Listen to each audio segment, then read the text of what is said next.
El agua caía helada sobre sus manos enrojecidas, pero Elena Duarte ya no sentía el frío. A los 29 años, sus dedos habían desarrollado una especie de memoria propia, una resistencia callada que solo conocen quienes han fregado 1000 pisos ajenos bajo miradas que atraviesan como cuchillos. Eran las 6 de la mañana y la ciudad todavía dormía envuelta en una neblina gris. Pero ella ya llevaba 2 horas despierta. La señora Almeida quería su apartamento reluciente antes de las 8, y Elena nunca llegaba tarde. Nunca podía darse ese lujo. Mientras pasaba el trapo por el suelo de porcelanato importado, su mente vagaba hacia lugares que prefería mantener cerrados. Hacía 3 años que Rodrigo había desaparecido. 3 años desde aquella noche en que besó a Clara dormida y salió diciendo que volvería temprano. El reloj marcó la medianoche, luego la 1, después el amanecer. Rodrigo nunca regresó.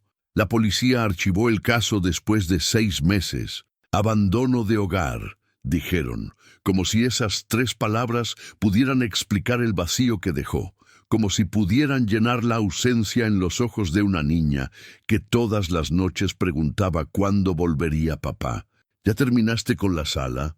La voz de la señora Almeida la devolvió al presente, cortante como siempre. Sí, señora, ahora voy con las habitaciones. Ni un gracias, ni siquiera una mirada. Elena estaba acostumbrada. Para gente como la señora Almeida, ella no era una persona, era una función, alguien que hacía desaparecer la suciedad y luego se desvanecía hasta la próxima semana. Terminó a las 9:30, tomó 2 autobuses para llegar a la siguiente casa. En el camino, compró un pan y una caja de leche para Clara. Su hija estaba con doña Carmiña, la vecina que la cuidaba por una miseria mientras Elena trabajaba. Esa mujer era un ángel, uno de los pocos que le quedaban. Pero había algo que ni doña Carmiña sabía, algo que Elena guardaba como un secreto envenenado en el fondo de su bolso. Mientras el autobús avanzaba entre el tráfico, sacó discretamente el papel doblado. Un cartel de «Se busca», con su rostro impreso en mala calidad pero reconocible, acusada de robo y falsificación de documentos en las oficinas de constructora Sánchez, donde había trabajado limpiando apenas 6 meses. Alguien había usado su credencial para robar archivos y dinero, alguien que no era ella, pero nadie le creyó. ¿Quién le creería a una simple empleada de limpieza contra la palabra de una empresa? Llevaba 8 meses huyendo de esa sombra, trabajando en casas donde nadie hiciera preguntas, evitando cámaras, rezando cada noche para que nadie la reconociera. Por Clara, todo era por Clara.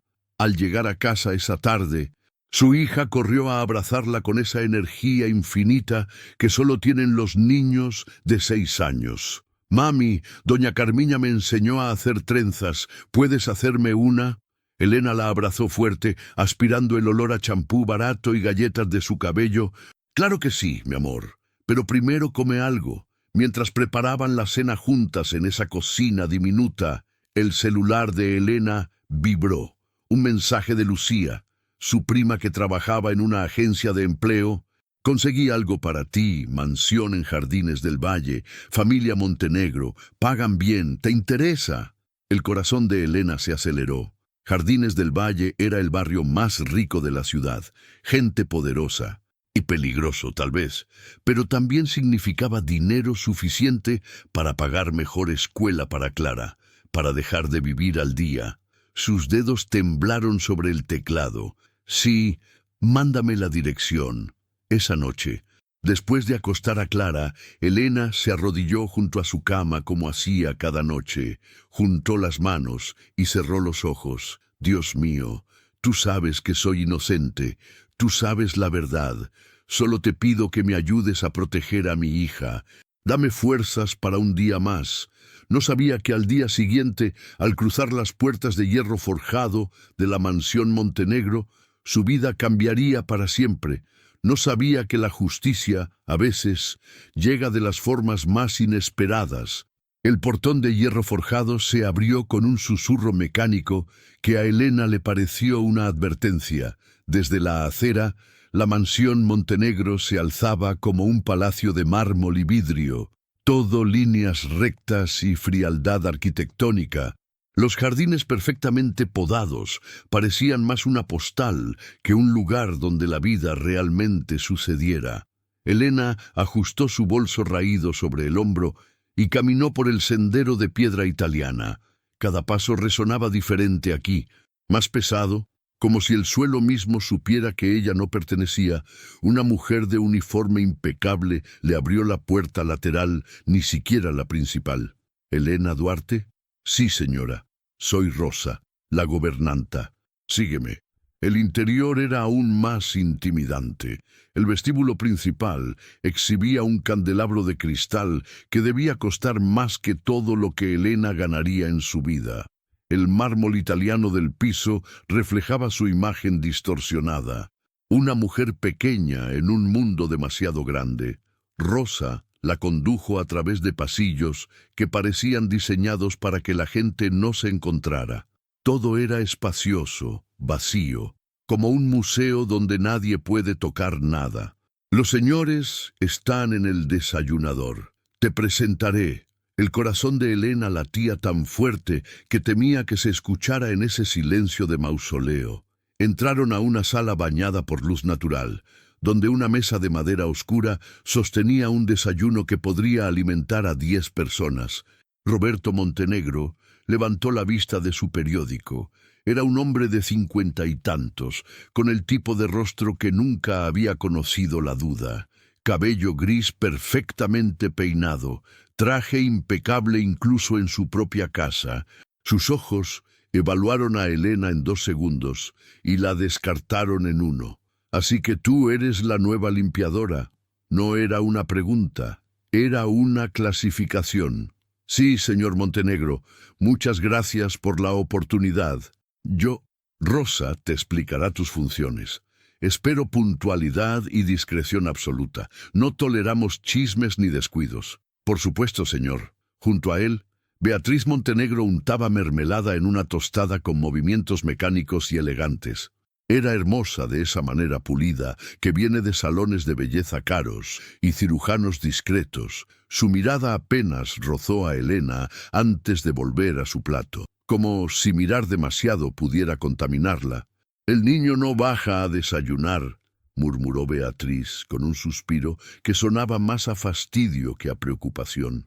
«Otra vez encerrado en su habitación. Mateus está en una fase difícil», respondió Roberto sin levantar la vista del periódico. «El psicólogo dice que es normal en su condición». Elena sintió algo apretarse en su pecho. Reconocía ese tono, el mismo con el que los médicos hablaban de Clara cuando era bebé y tardó en caminar. Como si sus hijos fueran problemas por resolver, no personas por amar.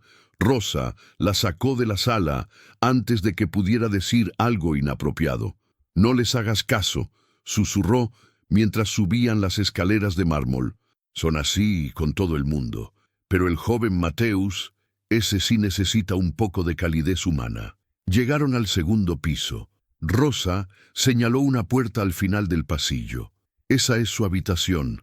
Tiene 17 años. Autismo leve, dicen los doctores, aunque yo creo que solo es diferente, muy inteligente, pero le cuesta relacionarse. Sus padres... Bueno, ya los viste». Elena asintió, sintiendo una punzada de empatía por un chico al que aún no conocía. Pasó las siguientes horas aprendiendo la geografía imposible de la mansión. 12 habitaciones, 8 baños, 2 salas, biblioteca, gimnasio, sala de cine, cada espacio más impersonal que el anterior. Limpio, ordenado, muerto. Fue al mediodía mientras pasaba el plumero por los estantes de la biblioteca, cuando lo vio por primera vez. Mateus Montenegro estaba sentado en el suelo, entre 2 estanterías. Con una laptop sobre las piernas, ni siquiera notó su presencia. Sus dedos volaban sobre el teclado con una intensidad que contrastaba con la quietud de su rostro. Elena se quedó inmóvil, sin saber si debía retirarse o anunciarse. Entonces él levantó la vista. Tenía ojos oscuros, profundos, del tipo que parecen ver más de lo que debieran. Durante 5 segundos completos, solo la observó. Elena sintió que ese chico estaba leyendo algo en ella que ni ella misma conocía. «Hola», dijo Elena suavemente. «Soy Elena, trabajo aquí ahora». Mateus parpadeó una vez, dos, luego, con una voz casi inaudible. «¿Por qué tus manos están tristes?». La pregunta la golpeó como una bofetada. Miró sus manos enrojecidas, agrietadas por años de detergente y lejía. Nadie nunca había hecho esa conexión. Nadie había visto sus manos y pensado en tristeza. «Porque han trabajado mucho», respondió con honestidad. «Pero también han abrazado a alguien que amo, así que no están tan tristes». Mateus asintió, como si esa respuesta tuviera perfecto sentido. Volvió a su laptop sin decir más. Pero algo había sucedido en ese intercambio. Algo pequeño y frágil, como el primer brote después del invierno, mientras Elena continuaba limpiando. No podía dejar de pensar en ese chico solitario en una mansión llena de espacio vacío. No sabía que acababa de conocer a la única persona que pronto creería en su inocencia. Las semanas se deslizaron como agua entre los dedos, pero para Elena cada día en la mansión Montenegro traía algo inesperado. La presencia silenciosa de Mateus. Al principio eran encuentros casuales. Él aparecía en la biblioteca mientras ella limpiaba, o en el jardín cuando regaba las plantas. Nunca hablaba primero, pero tampoco se iba. Solo estaba, observando el mundo con esos ojos que parecían buscar un patrón que el resto de la humanidad había olvidado. Fue Elena quien comenzó a cerrar la distancia. «¿Qué estás programando?», preguntó un martes por la tarde, señalando la pantalla llena de códigos incomprensibles. Mateus tardó tanto en responder que Elena pensó que no lo haría. «Un algoritmo para identificar patrones en secuencias aleatorias», dijo finalmente. «La mayoría de la gente cree que el caos es caótico, pero no lo es. Todo tiene un patrón. Si sabes dónde mirar». Elena no entendió ni la mitad, pero le fascinó la pasión contenida en su voz. «¿Y has encontrado patrones?» «Siempre». Los labios de Mateus se curvaron levemente. «La gente es la que no los ve». Desde ese día, sus conversaciones se volvieron un ritual. Elena aprendió que si le preguntaba sobre tecnología, matemáticas o astronomía, Mateus podía hablar durante horas. Pero si le preguntaba sobre sus sentimientos o la escuela, se cerraba como una ostra. «Los chicos de mi clase dicen que soy raro», confesó una tarde, mirando fijamente sus manos. «Que hablo como robot, que no entiendo chistes». Elena dejó el plumero y se sentó a su lado en el sofá de la biblioteca. «¿Sabes qué creo yo? Que raro solo significa diferente de lo que están acostumbrados. Y lo que están acostumbrados a ver no siempre es lo mejor». Mateus la miró entonces. Realmente la miró. Y Elena vio algo húmedo en sus ojos. «Tú no hablas conmigo como si fuera un problema por resolver, porque no lo eres». Fue en ese momento cuando Beatriz Montenegro apareció en el marco de la puerta, con su rostro perfectamente maquillado, fruncido en desaprobación. «Mateus, tu tutor está esperando, Elena. No deberías estar limpiando la cocina». El chico se levantó sin una palabra más, pero antes de salir, le dirigió a Elena una mirada que decía todo lo que no podía expresar con palabras. Beatriz la observó con ojos de hielo. «Señorita Duarte, fue contratada para limpiar, no para socializar con mi hijo. ¿Está claro?» «Sí, señora, disculpe». Pero cuando Beatriz se fue, Elena no sintió arrepentimiento. Sentía algo más parecido a la rebeldía. Ese chico necesitaba a alguien que lo viera como humano, no como una condición médica con nombre y apellido. Las tardes continuaron. Elena le contaba historias de Clara, de cómo su hija inventaba mundos enteros con 3 muñecas rotas y una caja de cartón. Mateus escuchaba con una atención que ella nunca había experimentado, ni siquiera de Rodrigo. «Tu hija suena valiente», dijo él un día.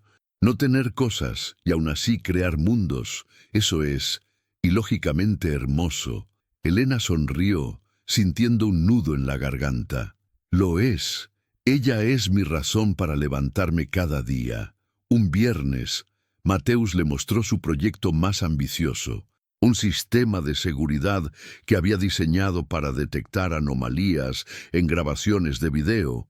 Puede identificar cuando algo no coincide, explicó con entusiasmo, como si alguien editara un video o usara una identidad falsa. Las microexpresiones faciales, los patrones de movimiento, todo deja rastros. Elena sintió un escalofrío que no pudo explicar. Había algo en esas palabras que resonaba con su propia pesadilla escondida. Esa noche, después de dejar a Mateus con su cena, que ella había insistido en llevarle porque nadie más lo haría, Elena se permitió un momento de debilidad. Sacó el cartel arrugado de su bolso y lo miró bajo la luz tenue del baño de servicio. Su propio rostro la miraba de vuelta, acusador. Se busca por robo y falsificación. Casi se lo había contado a Mateus. Las palabras habían estado en la punta de su lengua. Yo también sé de patrones rotos. Yo también sé lo que es ser juzgada por algo que no eres. Pero el miedo la detuvo. Si los montenegros se enteraban, la despedirían. O peor. Y Clara dependía de ese salario. Guardó el papel y se lavó la cara, tratando de lavar también el peso de la mentira por omisión. No podía saber que Mateus, en su habitación 3 pisos arriba, estaba pensando exactamente en ella, en cómo sus ojos a veces se llenaban de una tristeza que no coincidía con su sonrisa, en cómo sus manos temblaban cuando alguien mencionaba a la policía durante las noticias de la televisión. Mateus no entendía las emociones como otros, pero entendía los patrones, y Elena Duarte tenía el patrón de alguien que huía de algo. Esa noche, mientras la ciudad dormía, 2 personas en la misma casa pensaban en secretos. Una los guardaba por miedo, el otro comenzaba a sospechar que había algo que necesitaba descubrir. El destino, ese tejedor silencioso, estaba anudando sus hilos cada vez más apretados, y pronto, muy pronto, la tensión sería insoportable. El miércoles amaneció con un cielo de plomo que presagiaba tormenta. Elena llegó a la mansión más temprano que de costumbre, con una extraña sensación de inquietud que no lograba sacudirse. Era como si el aire mismo estuviera esperando algo terrible. «Buenos días, Rosa», saludó en la cocina, aceptando el café que la gobernanta le ofrecía siempre. «Buenos días, hija. Hoy hay revuelo. Viene un equipo de televisión a hacer un reportaje sobre la empresa del señor, algo sobre innovación tecnológica y responsabilidad social». Rosa puso los ojos en blanco, como si él supiera algo de responsabilidad. Elena sonrió débilmente y subió a comenzar con las habitaciones del segundo piso. Mientras limpiaba, podía escuchar el murmullo de voces en la planta baja, el montaje de equipos, pasos apresurados. Fue al bajar para limpiar la sala principal cuando se encontró con el caos controlado de la producción televisiva. Cámaras, luces, cables por todas partes. Un hombre de traje oscuro daba instrucciones mientras Roberto Montenegro revisaba su corbata en un espejo de mano. Elena mantuvo la cabeza baja y comenzó a limpiar discretamente los estantes de la sala. Tratando de ser invisible, esa era su estrategia de supervivencia. No llamar la atención, no ser recordada, pero el destino tenía otros planes. Un policía de la unidad de seguridad privada contratada para el evento caminaba por el pasillo cuando su mirada cayó sobre Elena. Se detuvo. Entrecerró los ojos, sacó su teléfono. Elena sintió la mirada, ese instinto primitivo que te dice cuando estás siendo observado como presa. Levantó la vista y se encontró con los ojos del hombre. Reconocimiento. Podía verlo florecer en su rostro como una mancha de tinta en agua. El corazón de Elena dejó de latir. «Disculpe». La voz del policía cortó el aire como un cuchillo. «Señorita». Necesito que venga conmigo un momento. Las cámaras seguían grabando. El equipo de producción se detuvo. Roberto Montenegro se giró con el ceño fruncido. ¿Qué sucede, oficial? Esta mujer coincide con una orden de búsqueda. El policía mostró su teléfono, donde el maldito cartel brillaba en la pantalla. Elena Duarte, buscada por robo y falsificación en Constructora Sánchez. El mundo se detuvo. Elena sintió que el suelo se abría bajo sus pies. No así, no aquí. Eso es un error. Su voz salió quebrada, desesperada. Yo no hice nada. Alguien usó mi identidad. Yo puedo explicar. Puede explicarlo en la estación. El oficial ya tenía las esposas en la mano. Señor Montenegro, por favor. Elena se giró hacia Roberto con lágrimas brotando sin permiso. Yo soy inocente. Lo juro por mi hija. Solo déjeme explicar. Roberto la miró con una frialdad que Elena jamás olvidaría, como si mirara un insecto molesto. En mi casa no entra gente con pasado sucio. Su voz resonó clara, final, como una sentencia. Oficial, haga su trabajo. Beatriz había aparecido en las escaleras, con una mano en el pecho en perfecta actuación de escándalo. Dios mío, ¿y esa mujer ha estado en nuestra casa? Cerca de nuestro hijo, oficial, llévesela inmediatamente. Las esposas se cerraron alrededor de las muñecas de Elena con un clic metálico que sonó como el fin del mundo. Las cámaras seguían grabando. Estaban capturando su humillación en alta definición. No, por favor, tengo una hija. Ella me necesita. Elena forcejeaba, no contra el oficial, sino contra la injusticia del universo entero. Soy inocente, soy inocente. Fue entonces cuando lo escuchó, un grito que no era un grito, sino algo más primario, un sonido de dolor puro. Mateus había bajado corriendo las escaleras. Su rostro estaba desfigurado por una angustia que claramente no sabía cómo procesar. Se agarraba la cabeza con ambas manos, meciéndose. Ella no mentiría, ella no mentiría, ella no mentiría. Mateus, cálmate. Beatriz intentó acercarse, pero él se apartó violentamente. Ella no mentiría. El grito desgarró el aire. Elena sintió algo romperse dentro de su pecho. Ese chico, ese niño hermoso que apenas estaba aprendiendo a confiar, estaba viéndola ser arrastrada como una criminal. «Mateus, mírame», dijo con toda la firmeza que pudo reunir. «Yo no hice nada malo. La verdad siempre sale a la luz. Siempre. ¿Me entiendes?» Pero el oficial ya la empujaba hacia la puerta. Los últimos sonidos que escuchó fueron los sollozos ahogados de Mateus y el clic frenético de las cámaras capturando el momento en que Elena Duarte, faxineira y madre soltera, se convertía en noticia.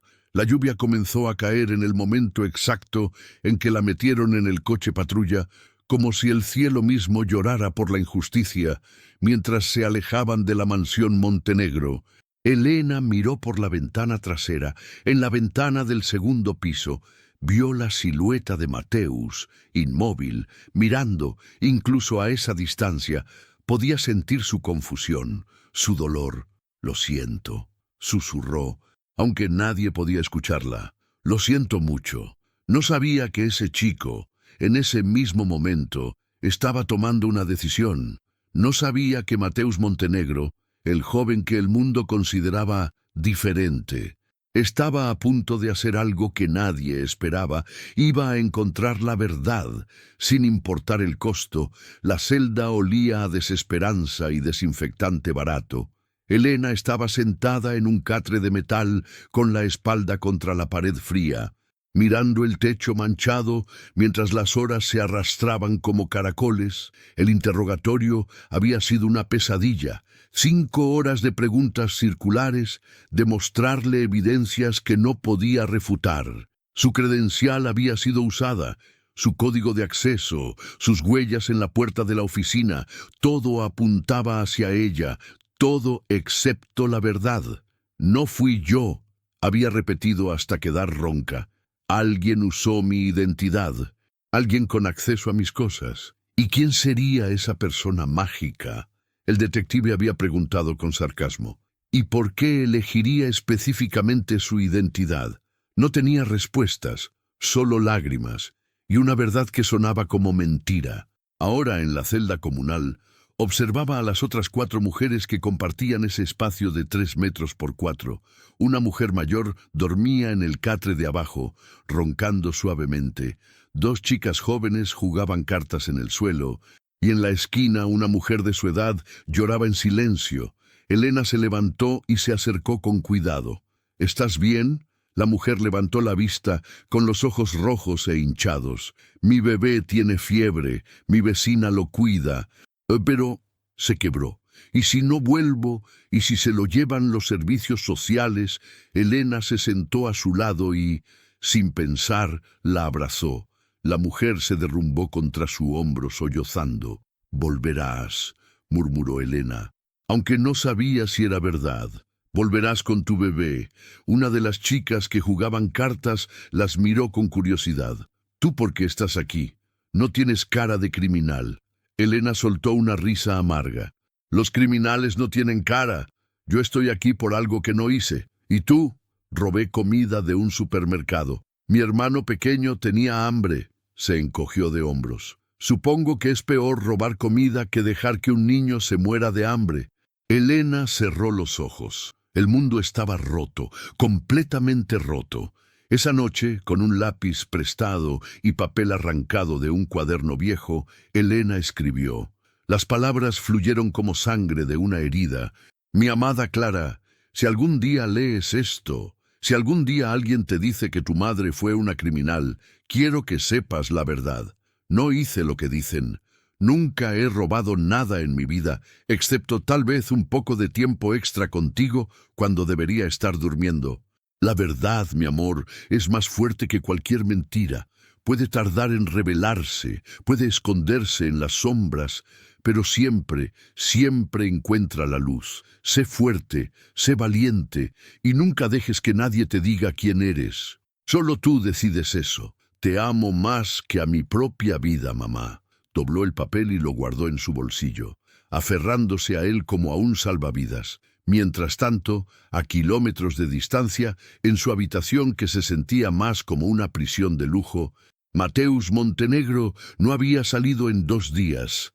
Su laptop brillaba en la oscuridad, proyectando luz azul sobre su rostro sin expresión, pero por dentro, su mente era un huracán. Había visto el arresto, había visto el miedo en los ojos de Elena, y algo en él, algo más profundo que la lógica, gritaba que estaba mal, todo estaba mal.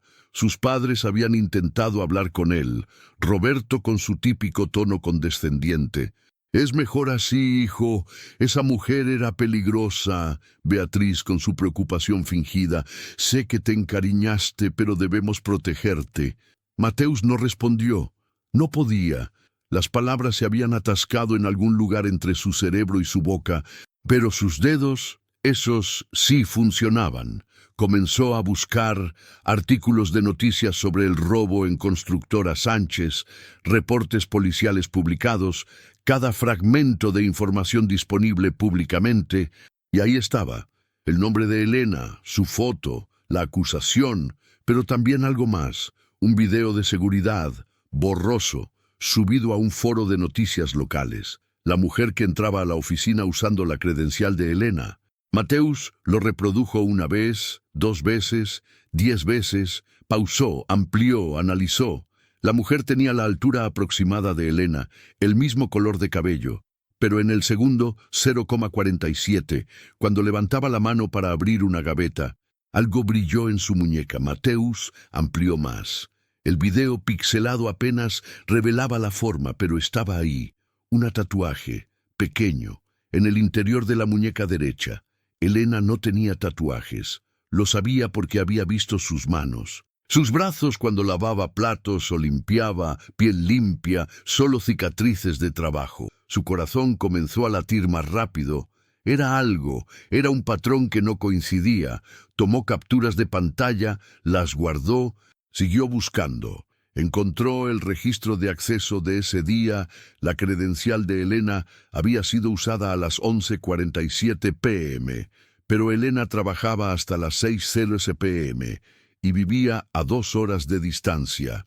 Imposible, a menos que tocaron a su puerta. Rosa entró con una bandeja de comida. Mateus, tienes que comer algo. Rosa. Su voz salió ronca por el desuso. ¿Tú crees que Elena es culpable? La mujer mayor dejó la bandeja y se sentó a su lado.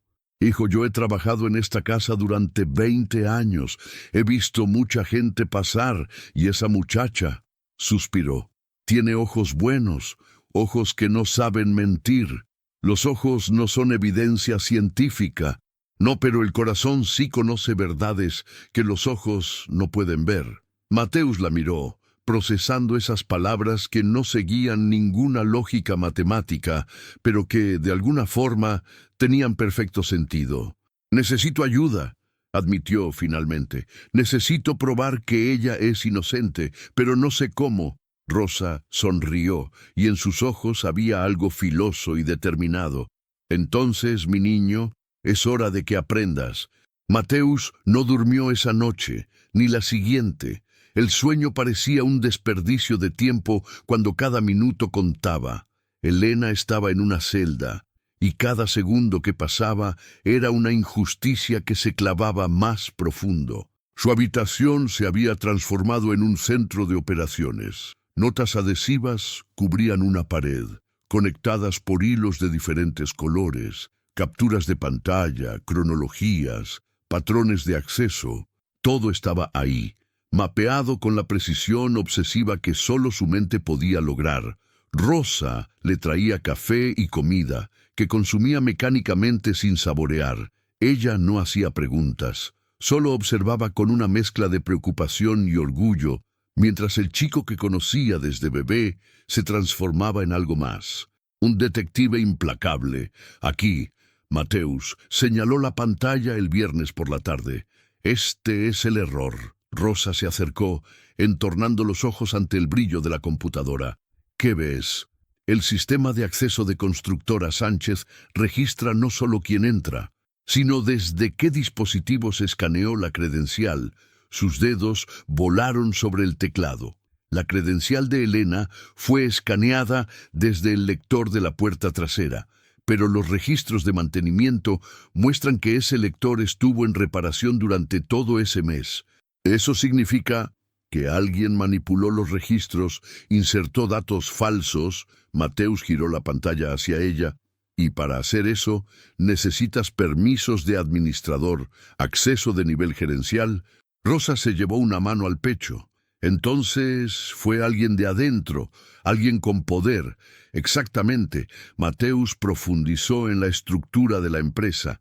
Constructora Sánchez era una subsidiaria de las empresas Montenegro, y el gerente a cargo de ese departamento específico era Eduardo Montenegro, primo de su padre, el hombre que cenaba con ellos los domingos. Mateus sintió algo frío deslizarse por su columna. Su propia familia. «Necesito más pruebas», murmuró. «Esto no es suficiente. ¿Qué necesitas? Registros financieros, transacciones, pero eso requiere...» Se detuvo, dudando por primera vez. «¿Requiere qué? Acceso no autorizado». Mateus la miró. «Es ilegal». Rosa se sentó en la cama y lo observó con esos ojos sabios que habían visto demasiado. «Mateus, ¿qué es peor? ¿Romper una regla o dejar que una inocente pague por un crimen que no cometió?» No era una pregunta retórica. Rosa sabía que Mateus necesitaba procesar eso lógicamente. «El sistema legal debería proteger a los inocentes», dijo finalmente, «pero está fallando. Si yo no actúo, nadie lo hará». Entonces, la acción ilegal menor está justificada por prevenir la injusticia mayor. Exacto, niño. A veces la ética supera a la ley. Esa noche, Mateus hizo algo que nunca había hecho, usando técnicas que había aprendido por curiosidad. Accedió a los servidores internos de la empresa. No era hacking malicioso, era arqueología digital en busca de la verdad. Los registros financieros eran un laberinto, pero para alguien como Mateus, los patrones eran obvios. Transferencias pequeñas, dispersas en docenas de cuentas, pero todas originadas en el mismo lugar, la oficina de Eduardo Montenegro, y todas hechas 2 días después del robo atribuido a Elena, Mateus sintió esa rara oleada de emoción que solo experimentaba cuando resolvía un problema complejo. Euforia, validación, lo tengo, susurró, pero necesitaba más. Una cosa era mostrar transferencias sospechosas. Otra era conectarlas directamente con Eduardo. Fue entonces cuando recordó las cámaras de seguridad del edificio, diferentes de las que la policía había revisado. Cámaras en el estacionamiento, en el lobby, que guardaban respaldos en servidores externos por requisitos de seguros. Le tomó 3 horas encontrar el acceso, 2 más descargar las grabaciones de esa noche, y ahí estaba, Eduardo Montenegro, entrando al edificio a las 11:30 p.m., solo, nervioso, mirando alrededor como quien sabe que está haciendo algo malo, y con él, una mujer, no Elena, alguien parecida, sí, pero definitivamente no ella. Mateus amplió. La mujer levantó la mano para ajustarse el cabello, y ahí, en su muñeca derecha, brilló bajo la luz del estacionamiento el tatuaje. «Te tengo», Mateus susurró a la pantalla. Pasó las siguientes 48 horas compilando todo. Cronologías, evidencias, capturas de pantalla, análisis forense digital. Lo organizó todo en una presentación que hasta un niño de 5 años podría entender. El domingo, durante la cena familiar, observó a Eduardo. El hombre reía, contaba chistes, bebía vino caro, parecía absolutamente normal, sin culpa, sin remordimiento. Mateus sintió algo nuevo, algo caliente y afilado en su pecho. Odio. No lo reconoció de inmediato porque nunca lo había sentido antes. Pero ahí estaba, ardiendo. «Mateus, ¿estás bien?», preguntó su madre. «Apenas has tocado tu comida. Estoy procesando información», respondió con su honestidad característica. Roberto rió. «Siempre procesando». «¿Y qué información es tan importante, Mateus?», lo miró directamente. «La verdad sobre quién es realmente criminal en esta familia». El silencio cayó como una losa. Eduardo dejó de reír. Beatriz se quedó con el tenedor a medio camino. Roberto frunció el ceño. «¿Qué diablos significa eso?». Mateus se levantó de la mesa. «Significa que necesito hablar contigo, en privado. Ahora». «Mateus, no seas grosero». «Ahora». El grito sorprendió a todos, incluyéndolo a él. Nunca gritaba, pero la urgencia, la injusticia, la imagen de Elena siendo arrastrada, todo estalló. Roberto, sorprendido por la vehemencia de su hijo, se levantó. «Está bien, en mi oficina». Ya mientras caminaban hacia el estudio, Mateus apretaba el pendrive en su bolsillo como un talismán. Iba a hacer esto, iba a confrontar a su padre, iba a exponer a Eduardo, iba a salvar a Elena, o moriría en el intento. Metafóricamente, por supuesto, pero en ese momento la determinación en su corazón era tan real y sólida como cualquier verdad matemática. La puerta de la oficina se cerró detrás de ellos con un clic que sonó como el disparo de inicio de una carrera. La oficina de Roberto Montenegro era un santuario de poder, paredes forradas de libros caros que nadie leía, un escritorio de caoba que costaba más que un auto, ventanales que daban a la ciudad como si fuera un reino conquistado. Mateus entró con el pendrive apretado en su mano sudorosa. Su padre cerró la puerta y se cruzó de brazos. «Esto es mejor que sea importante, Mateus. Tu comportamiento en la cena fue completamente... Elena Duarte es inocente». Las palabras cayeron como piedras en agua tranquila. Roberto parpadeó. «¿Qué?» «He pasado 4 días investigando. Tengo pruebas, evidencia digital, grabaciones de video, análisis forense de registros». Mateus colocó el pendrive sobre el escritorio. «Y sé quién es el verdadero criminal». Roberto lo miró como si hubiera empezado a hablar en otro idioma. «Mateus, hijo, entiendo que te encariñaste con esa mujer, pero la policía se equivocó». La voz de Mateus era firme, sin vacilación. «Y tú te equivocaste al no escucharme». Algo en el tono hizo que Roberto se detuviera en 17 años. Su hijo nunca lo había desafiado así. Nunca había hablado con esa certeza. «Está bien, muéstrame qué tienes». Mateus conectó el pendrive a la computadora de su padre. Durante los siguientes 30 minutos, desplegó su investigación con la precisión de un cirujano. Cada evidencia, cada inconsistencia, cada patrón que no coincidía, las imágenes de video mostrando a Eduardo entrando al edificio, la mujer del tatuaje, los registros de acceso manipulados, las transferencias financieras, todo conectado con una lógica implacable. Roberto observaba en silencio. Su rostro pasó de escepticismo a confusión, de confusión a incredulidad, y finalmente a algo parecido al horror. Esto no puede ser verdad», murmuró. «Los números no mienten, los sistemas no mienten». Mateus lo miró directamente. «Las personas mienten. Eduardo es familia, mi sobrino. Yo le di ese trabajo, confié en él para robar, para usar a una mujer inocente como chivo expiatorio». Mateus sintió algo caliente subir por su garganta. «¿Sabes dónde está ella ahora? En una celda, lejos de su hija, mientras el verdadero criminal cena en nuestra mesa». Roberto se dejó caer en su silla. Pasándose las manos por el rostro por primera vez en su vida, Mateus vio a su padre sin su armadura de certeza absoluta. «¿Cómo? ¿Cómo conseguiste todo esto?» «Accedí a servidores privados, descargué archivos de respaldo, técnicamente violé protocolos de seguridad». Mateus no titubeó. «Pero a veces, papá, la ley no es sinónimo de justicia». Roberto levantó la vista, y en sus ojos había algo húmedo que Mateus nunca había visto.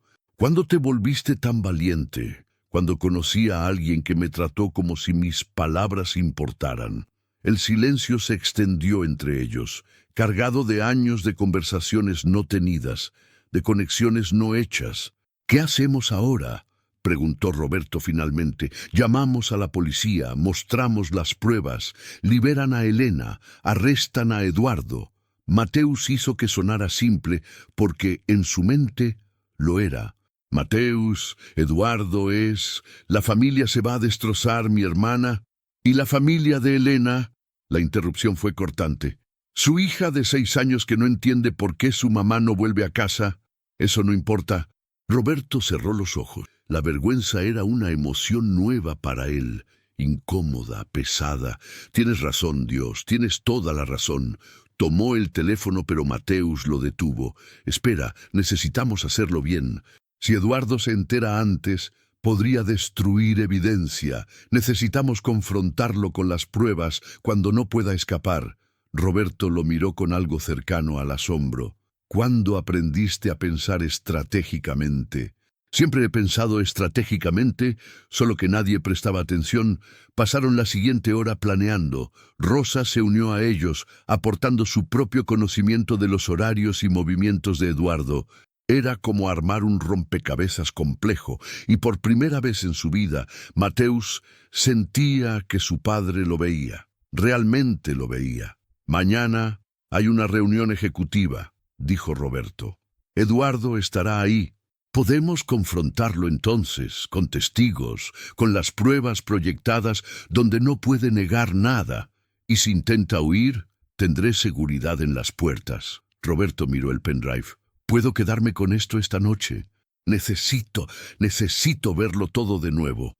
Mateus asintió, pero antes de salir dijo algo que llevaba días esperando para decir.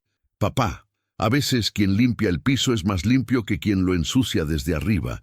Roberto lo miró y por primera vez en años sonrió. Una sonrisa pequeña, triste pero real. «¿Cuándo te volviste tan sabio?» Mateus no respondió. Simplemente salió, dejando a su padre a solas con el peso de las verdades incómodas.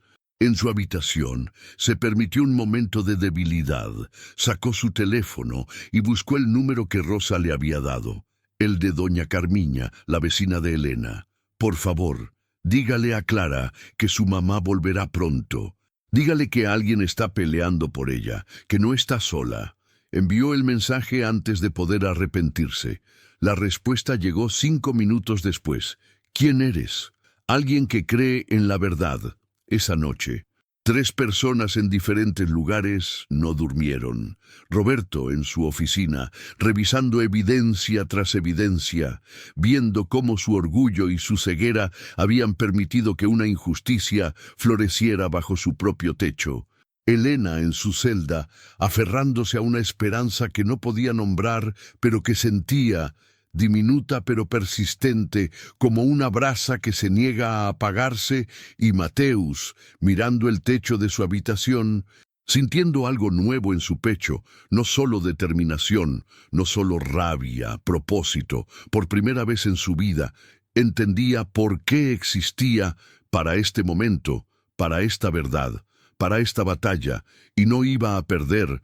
El lunes amaneció con un sol cruel que parecía burlarse del sufrimiento. En la prisión preventiva, Elena despertó del sueño irregular en el que había caído cerca del amanecer.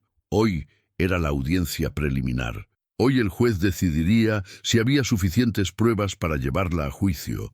Su abogado de oficio, un hombre cansado con maletín desgastado, había sido claro la semana anterior. Las cosas no se ven bien. Señora Duarte, las pruebas circunstanciales son abrumadoras. Mientras la transportaban a la corte, Elena miraba por la ventana del furgón. La ciudad seguía moviéndose, indiferente a su agonía, madres llevando niños a la escuela, gente comprando café, vida normal para quienes no llevaban grilletes. En la sala de audiencias, el juez revisó los documentos con expresión neutra. El fiscal presentó su caso con confianza profesional. Su abogado tartamudeó defensas débiles. Todo se sentía como una obra de teatro cuyo final ya estaba escrito. Señora Duarte. El juez la miró por encima de sus lentes. Las pruebas presentadas son sustanciales. A menos que pueda ofrecer algo concreto que las refute, me veo obligado a... La puerta de la sala se abrió. Disculpe, su señoría.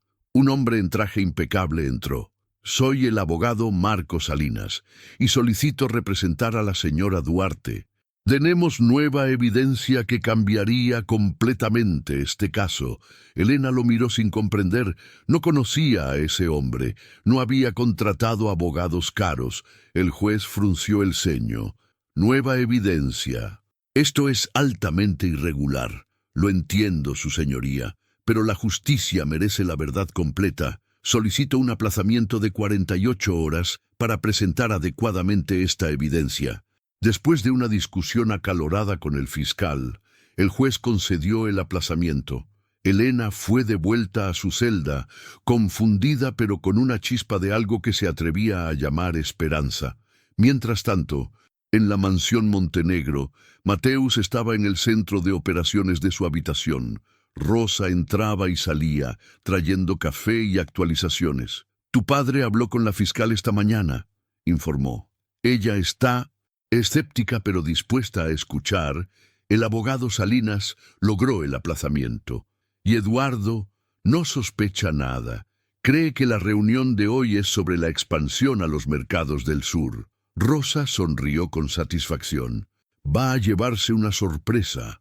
Mateus repasaba mentalmente cada paso del plan. Su padre presentaría el caso como una irregularidad descubierta en auditoría interna. Eduardo estaría presente con otros ejecutivos. Cuando estuviera rodeado, sin escape, presentarían las pruebas. Pero Mateus no podía quedarse quieto. La ansiedad era una vibración constante bajo su piel. Se paseaba, se sentaba, se levantaba.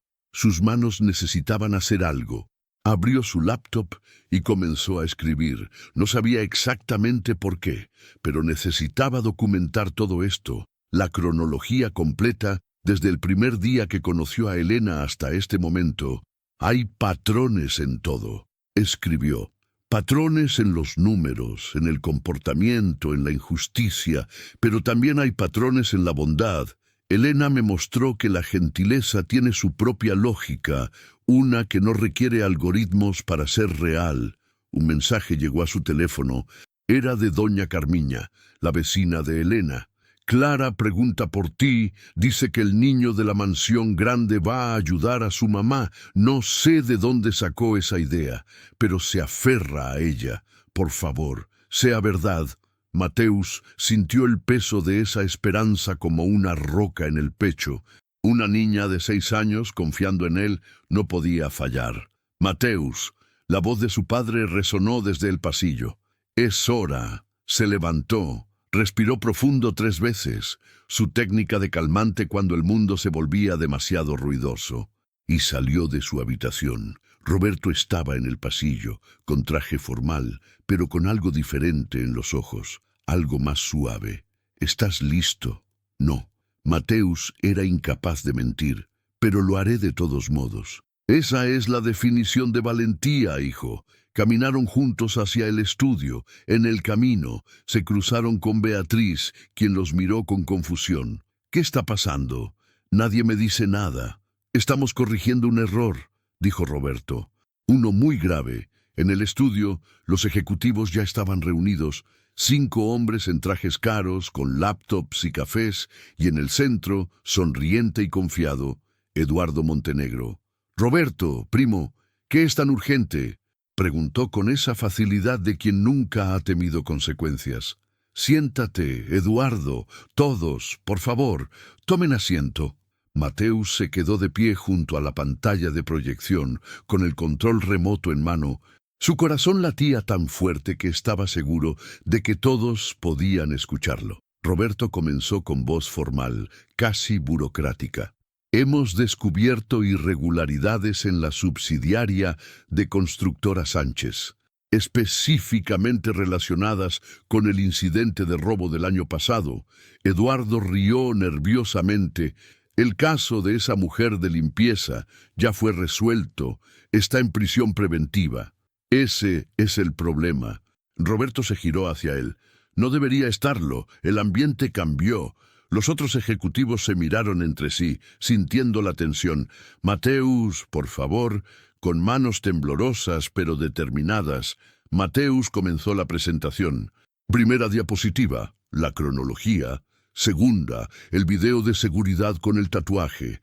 Tercera, los registros manipulados con cada imagen. El rostro de Eduardo perdía color. Espera, esto es, no entiendo qué. Cuarta diapositiva.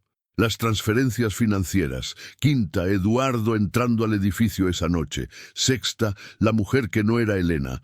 Esto es ridículo. Eduardo se levantó bruscamente. ¿De dónde salió esto? ¿Quién hizo esta? Esta fabricación, yo. La voz de Mateus era clara. Y no es fabricación, son hechos. Eres un niño con problemas. Nadie va a creer. Yo le creo. Roberto se puso de pie. Y la fiscal también. Está esperando afuera con 2 oficiales. El silencio fue absoluto. Eduardo miró alrededor, buscando aliados, pero solo encontró rostros horrorizados y comprensivos de sus colegas. Roberto, somos familia. Yo nunca. Tu hermana, mi madre. Esto la destruirá. ¿Y qué hay de la madre de Elena? Mateus dio un paso adelante. ¿Qué hay de Clara, que llora cada noche preguntando cuándo volverá su mamá? Eduardo lo miró con algo cercano al odio. Tú no entiendes cómo funciona el mundo real.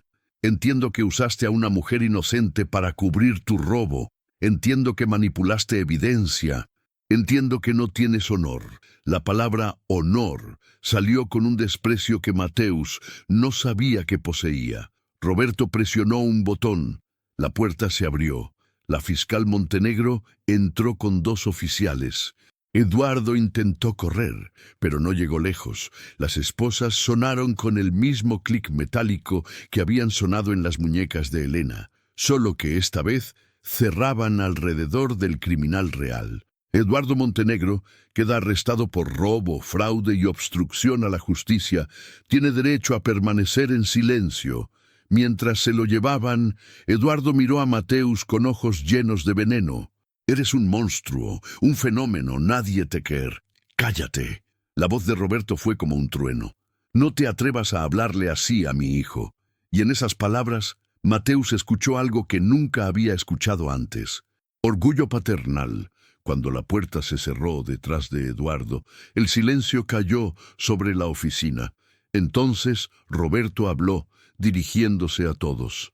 Señores, acaban de presenciar algo que debería avergonzarnos a todos. No vimos lo que estaba delante de nuestros ojos, pero un joven de 17 años sí lo vio y tuvo el coraje de luchar por la verdad.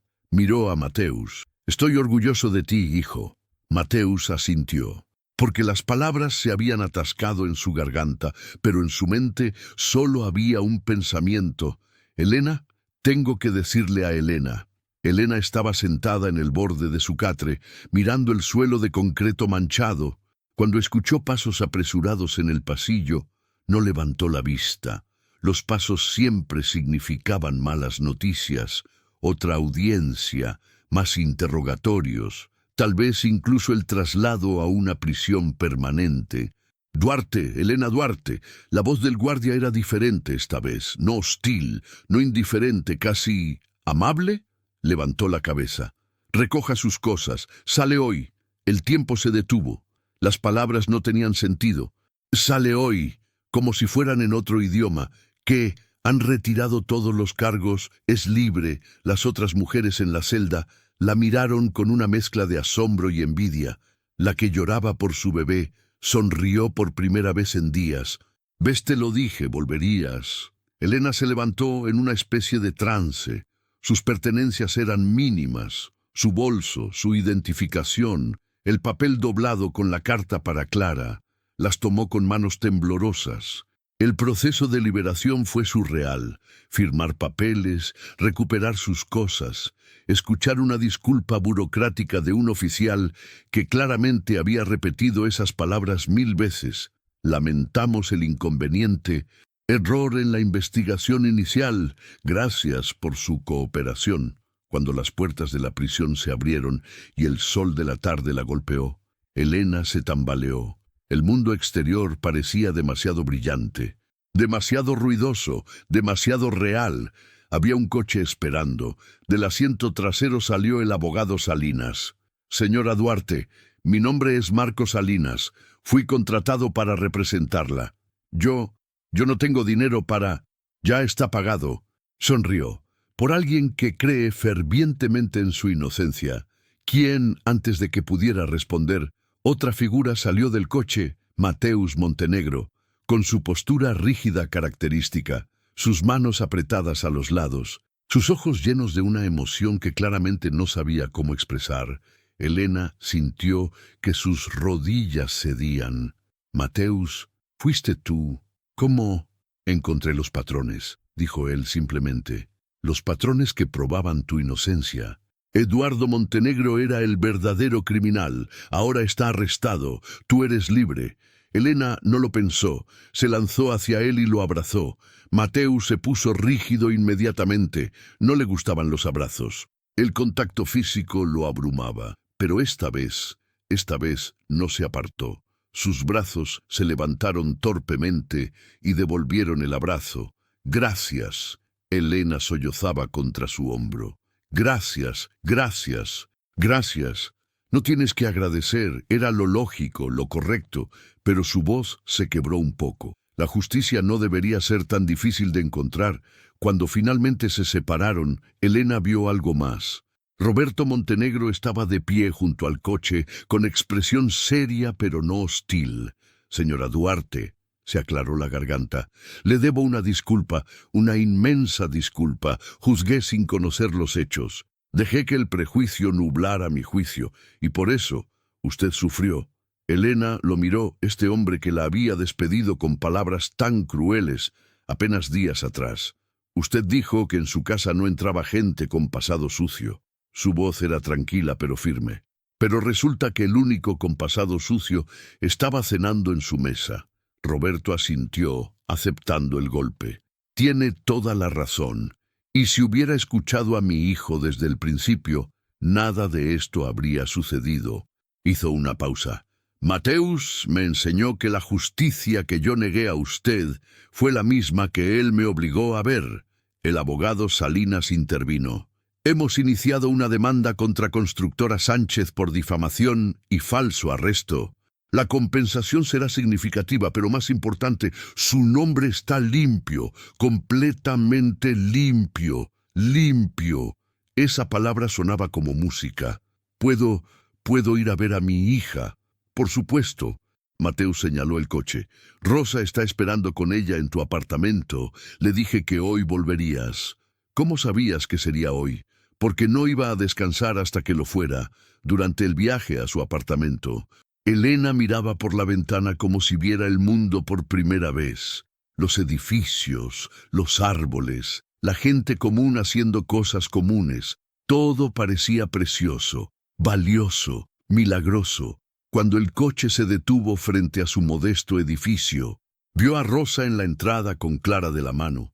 Elena salió corriendo del coche antes de que se detuviera completamente. «Mami». Clara se soltó de Rosa y corrió. El impacto de su pequeño cuerpo contra Elena casi las derriba a ambas. Elena se arrodilló envolviéndola en sus brazos, respirando el olor de su cabello, sintiendo su corazón latir contra el suyo. «Estoy aquí, mi amor, estoy aquí, y nunca, nunca más nos van a separar. El niño de la mansión te salvó». Clara susurró contra su cuello. «Yo sabía que lo haría, recé todas las noches». Elena levantó la vista hacia Mateus, que observaba la escena a distancia, claramente incómodo con la intensidad emocional, pero incapaz de mirar hacia otro lado. «Ven aquí», le dijo Elena. Él vaciló, pero se acercó. Clara lo miró con ojos enormes. «¿Eres tú?» El héroe. Mateus parpadeó, confundido. «No soy un héroe, solo». Seguí los datos. La verdad estaba ahí. Solo necesitaba encontrarla. «Eso», dijo Elena con voz firme, «es exactamente lo que hace un héroe». En las siguientes horas, mientras el sol se ponía sobre la ciudad, las noticias explotaban. Los medios que habían mostrado el arresto de Elena ahora mostraban su liberación.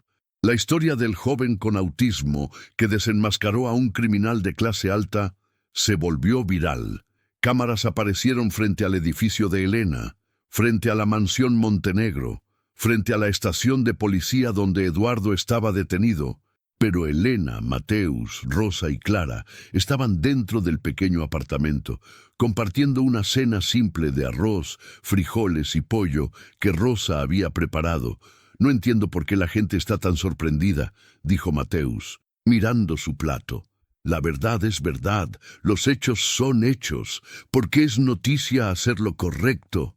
Elena sonrió, con lágrimas en los ojos. «Porque en este mundo, Mateus, hacer lo correcto cuando es difícil es extraordinario. Y tú eres extraordinario». Clara asintió enfáticamente. «Eres mi superhéroe favorito, incluso mejor que Spider-Man».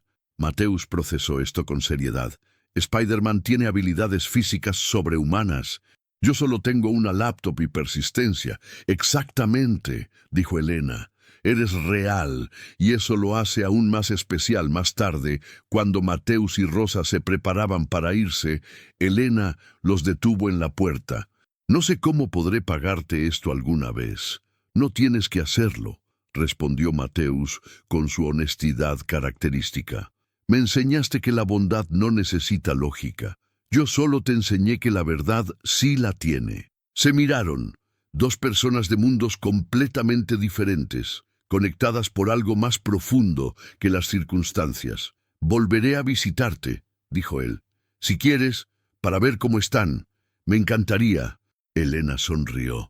«Y tal vez puedas enseñarle a Clara sobre patrones y algoritmos». «Me gustaría eso». Cuando se fueron, Elena cerró la puerta y se recostó contra ella, cerrando los ojos, libre, limpia.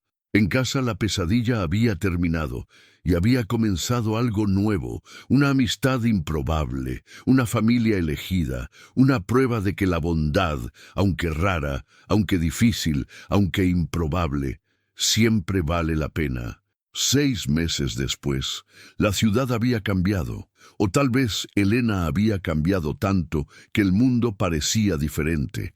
Trabajaba ahora en la Fundación Justicia Clara, nombrada así por insistencia de Mateus, quien argumentó lógicamente que la claridad y la niña Clara representan exactamente lo que hacemos. Una organización sin fines de lucro creada por la familia Montenegro para ayudar a personas injustamente acusadas. La oficina no era lujosa, pero era digna. Elena tenía su propio escritorio, su propia computadora y sobre todo su propio propósito. Cada caso que ayudaba a resolver, cada persona inocente que liberaban, era un bálsamo para las heridas que todavía llevaba. Mateus la visitaba 2 veces por semana después de clases. A veces le enseñaba a Clara sobre matemáticas y programación. Otras veces simplemente se sentaban en silencio, cada uno trabajando en sus propias cosas, disfrutando de la compañía sin necesidad de llenar cada momento con palabras. Roberto había cambiado también. Seguía siendo el empresario poderoso, pero había una suavidad nueva en sus bordes.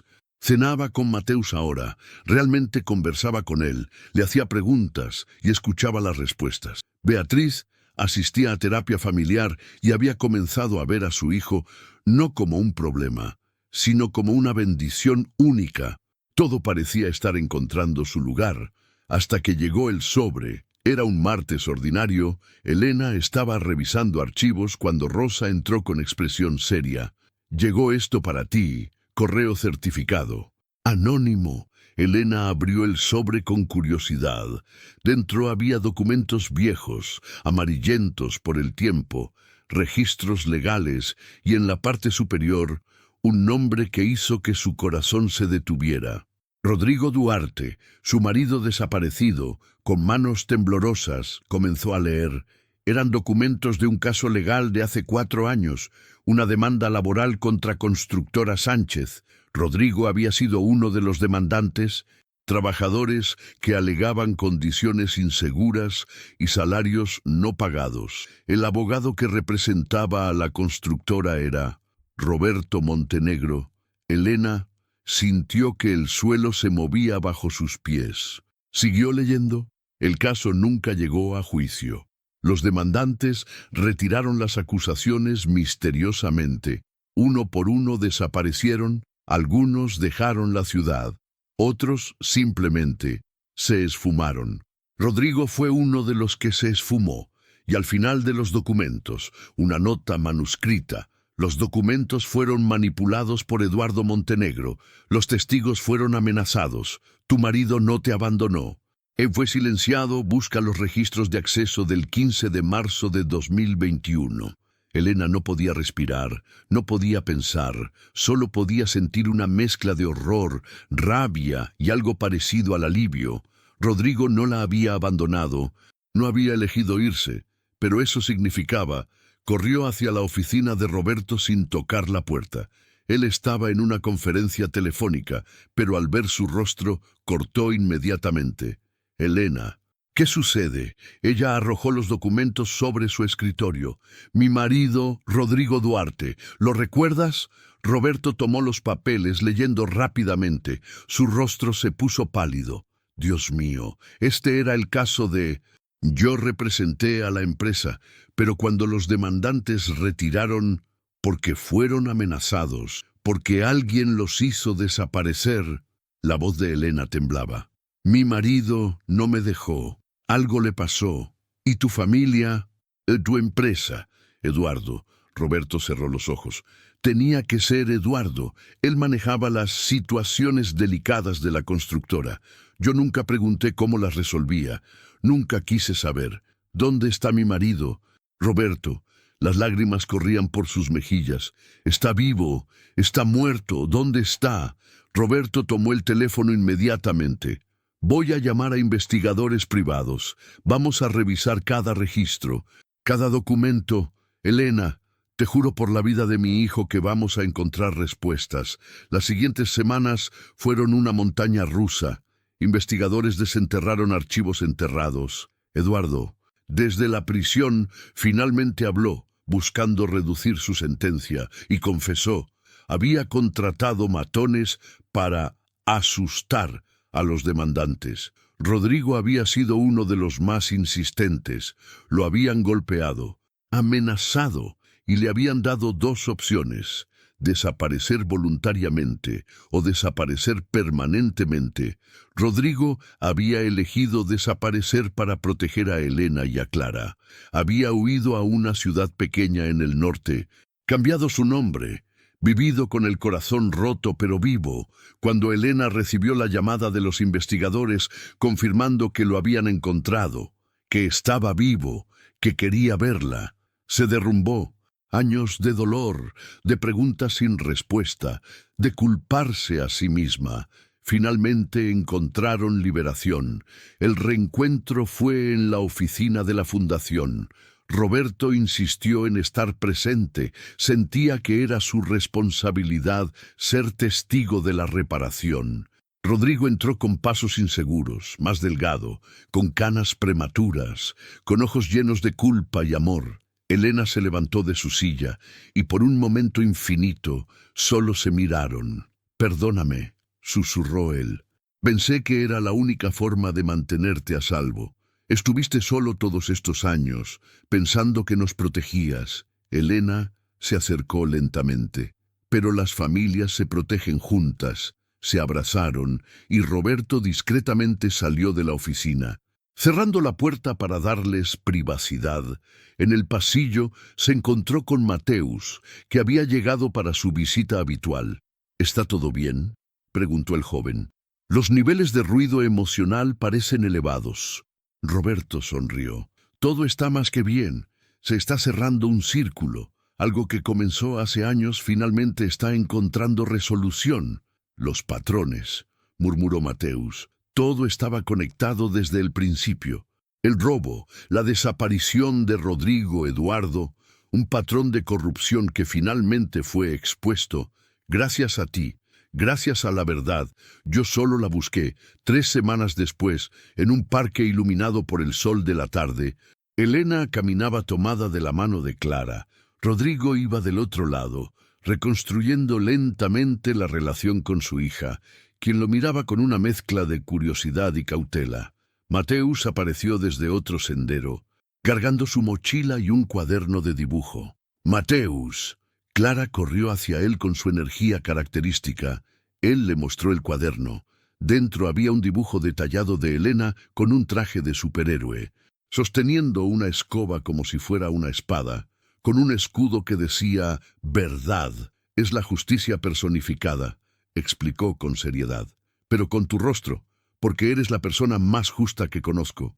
Elena se arrodilló para verlo mejor, con lágrimas en los ojos. «Es perfecto, tú eres perfecto. Técnicamente nadie es perfecto. Es matemáticamente imposible».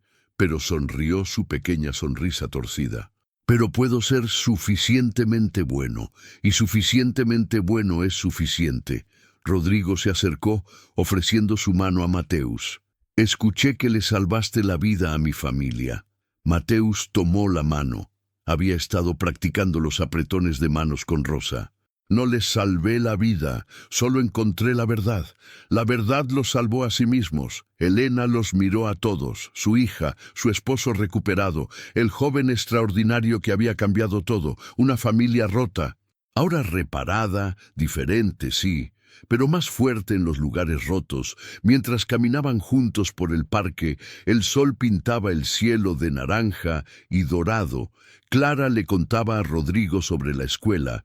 Mateus explicaba a Elena su nuevo proyecto de codificación. Todos juntos, una constelación improbable de personas conectadas por trauma y triunfo. Elena miró al cielo y susurró una oración silenciosa de gratitud. La verdad había sido demorada, sí, pero nunca se había perdido, y cuando el corazón es puro, hasta el silencio encuentra voz para gritar justicia. Algunos finales no son realmente finales, son comienzos disfrazados, y este era uno de ellos.